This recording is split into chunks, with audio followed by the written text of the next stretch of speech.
Olá! Essa aula é sobre princípios penais. Nós vamos começar falando sobre o princípio da legalidade, que tem base constitucional e tem uma série de facetas diferentes. Então, a primeira dessas facetas é a faceta da reserva legal, que significa que para nós termos uma conduta propriamente criminalizada, uma pena que possa ser aplicada, nós precisamos de uma lei ordinária. Mesmo os mandados de criminalização que constam na Constituição Federal, como a necessidade de definir quais são os crimes hediondos, criminalizar racismo, eles precisam de uma lei ordinária para propriamente serem implementados. Então, se nós pensarmos em um decreto, em uma medida provisória, que também são tipos legislativos, eles não podem criar crime e nem definir pena, porque eles não são propriamente lei, não são lei ordinária. É nesse sentido que nós falamos da reserva legal. A segunda faceta é a taxatividade. Significa que nós precisamos de uma lei escrita, estrita.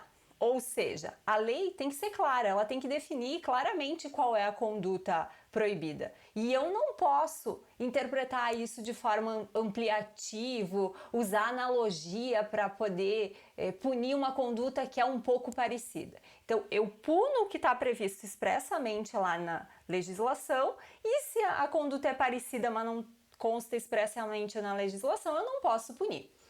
A terceira faceta que consta no princípio da legalidade é a irretroatividade da lei penal, ou o princípio da anterioridade. Significa que essa lei ela tem que ser anterior à conduta, para que posteriormente eu possa aplicar ela. Se nós pararmos para pensar, as legislações penais elas vão sendo modificadas. Então, se eu tiver uma lei nova que, por exemplo, aumenta a pena, essa lei nova só pode ser aplicada da data da vigência dela, né, a publicação, ou se tiver um outro prazo aí de vacatio legis, para frente. Ela não pode ser aplicada retroativamente. Eu só vou aplicar ela retroativamente se for para beneficiar o réu de alguma forma, ou porque a conduta tem uma pena menor, ou porque ela deixou de ser crime. O próximo princípio é o princípio da dignidade humana. Quando nós falamos em dignidade humana aplicada especificamente na esfera penal, nós temos uma série de proibições previstas lá na Constituição. Então, a proibição à pena perpétua, a pena de trabalho forçado, a pena de morte, a penas cruéis e a pena de banimento, que seria aquela hipótese da pessoa não mais poder ficar em território nacional. Na sequência, nós temos o princípio da intervenção mínima. A intervenção mínima ela pode ser compreendida em dois sentidos. Um como fragmentariedade, outro como subsidiariedade. De uma forma geral, o direito penal ele deve intervir minimamente, ou seja, só num fragmento de condutas, só num campo pequeno e de forma subsidiária, ou seja, nós precisamos tentar dar conta dos problemas, das questões sociais, enfim, em outras áreas do direito. Se outras áreas do direito ou outras áreas até da sociedade não derem conta, aí sim o direito penal, como última ratio, é convidado a intervir. O próximo princípio é o princípio da proteção. A ideia de proteção é a ideia de que o direito penal atua somente para proteger bens jurídicos relevantes. E aqui nós podemos falar tanto na ideia de não proteger de menos, ou seja, essa proteção ela não pode ser deficiente. E aí eu gostaria de citar o exemplo da homofobia, que o STF entendeu que em relação à homofobia a proteção dada pelo direito brasileiro é deficiente e por isso, até que o Congresso Nacional não crie uma lei específica para tutelar, né, para criminalizar a conduta da homofobia, nós vamos usar a lei do racismo para tapar o buraco aí, para que a proteção a esse bem jurídico seja adequada. E também a gente não pode punir demais. Quando a gente fala em punir demais, em uma proteção excessiva, a gente pode pensar no exemplo do crime previsto no artigo 273 do Código Penal, que é aquela questão de falsificação de medicação, mas que junto tem cosmético, saneante, e a pena mínima é 10 anos. Então, em relação especificamente à pena, o STF entendeu que o legislador puniu demais, ou seja, que a pena seria inconstitucional por uma punição excessiva. Então, aqui fica claro que essa proteção ela não pode ser nem de menos e nem excessiva, nem de mais. O próximo princípio é o princípio da adequação social. A adequação social significa basicamente que, se o direito penal tem que intervir minimamente, aquilo que a sociedade tolera não pode ser objeto de criminalização, ou se for criminalizado, a gente não vai punir, a gente não vai aplicar pena. Exemplo disso, o furar a orelha. Pensem que os pais normalmente furam a orelha das meninas quando elas são bebês. Isso é uma lesão corporal, mas é uma lesão corporal aceita socialmente, então o direito penal não intervém nesse caso. O próximo princípio é o princípio da ofensividade ou lesividade. A ideia aqui é que o direito penal só vai atuar se de fato nós tivermos uma lesão a bem jurídico relevante. Essa lesão, ela tem que ser primeiro significativa, então a gente vai excluir situações de insignificância, situações que o bem jurídico não é atingido de forma relevante, e a gente vai excluir também aquelas situações que o sujeito lesa seu próprio bem jurídico. O exemplo mais clássico é quando eu pratico lesão corporal, mas a vítima sou eu mesma. Então imagine que eu pego uma faca, por exemplo, e corte meus braços. É lesão corporal, mas eu não estou atingindo um bem jurídico alheio. Por isso, falta alteridade, por isso, em relação ao princípio da lesividade, nós não teríamos. O próximo princípio que a gente tem, também ligado a essa ideia, é o princípio da insignificância. O princípio da insignificância, ele tira da esfera penal aquelas condutas que a lesão ao bem jurídico ela é pequena.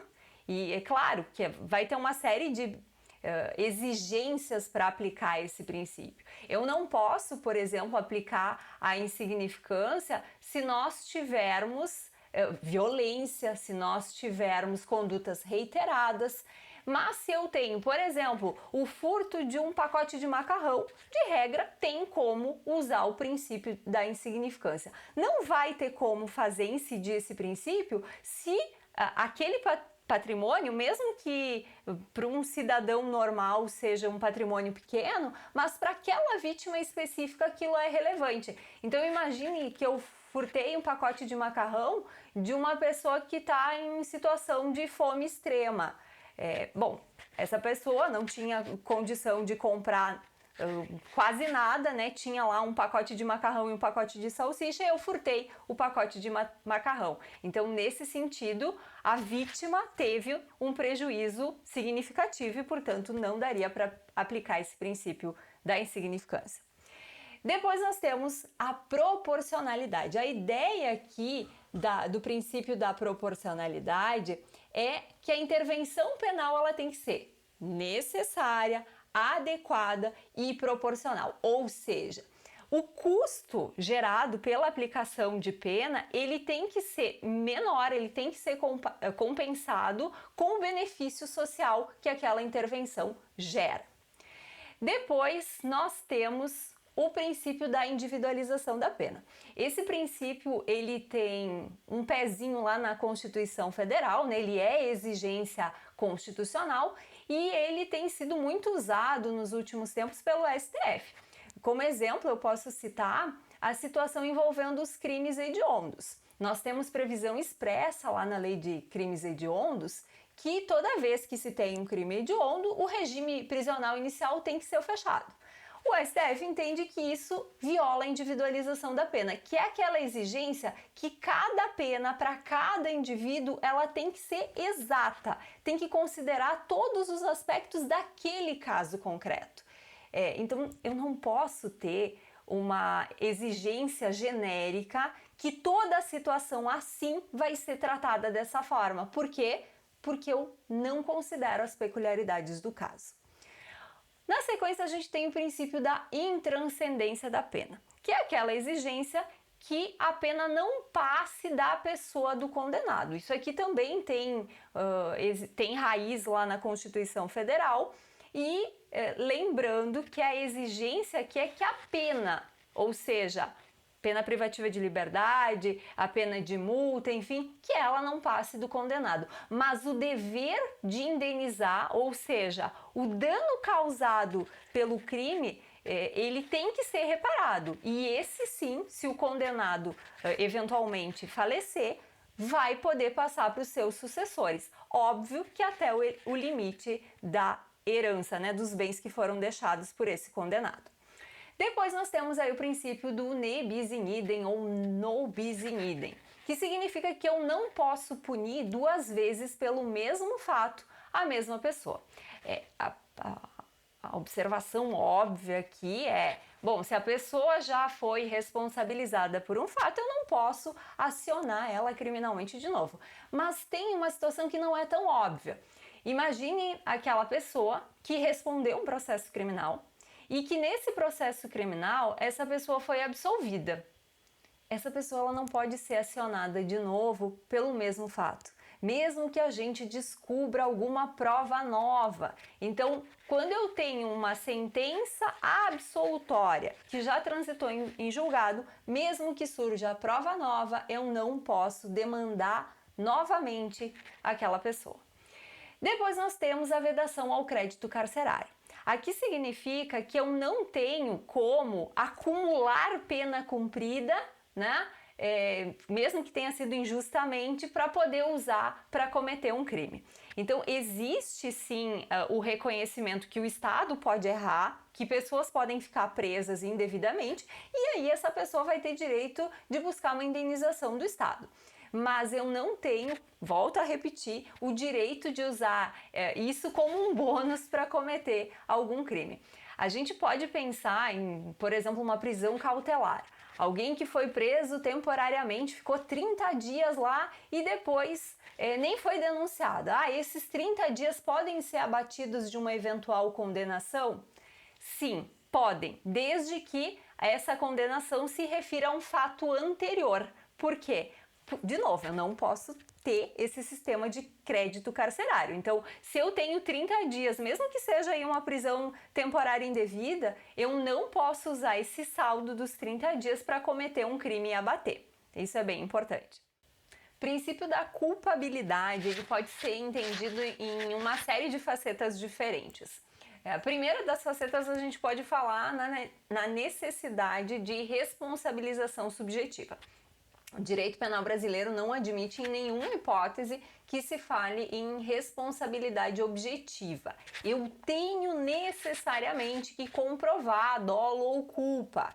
Não é porque, por exemplo, a pessoa ocupa um cargo de diretor numa empresa e a empresa cometeu um crime ambiental que essa pessoa necessariamente vai ser responsabilizada na esfera penal. Então, se teve dolo ou se teve culpa, e aí pressupondo que tem a previsão da punição na modalidade culposa daquele crime, caso contrário, não tem como punir.